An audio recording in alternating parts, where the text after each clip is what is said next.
This is Tim from YourSixGaming. Today in this video I'm going to show you how to switch from the party chat over to the game chat when you're on the PlayStation 5. So I'm just loading up Call of Duty right now, and if you do have the party chat open, go to the game base right here and select this, then scroll on down and then go over to your party chat. So here's mine, I'm going to select it.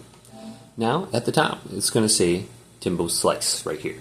I'm going to select this, the name of the party, and then you will have the option to go to the game chat. So we can select this, and it's going to switch over to the game chat specifically. You can see in the upper right side of the screen, voice chat switched, game voice chat. So now we can be in the game chat here, speaking to people in the lobby. When we're playing Warzone, we can hear the people speak who are around us. And to go back, just go back to the game base, go to the party chat right here, select it, go to the same section, and you just have to switch it under here. Now if you're not in a game chat, it's going to automatically switch over to the party chat. So if it accidentally gets disconnected or something like that, you're going to automatically be in the party chat.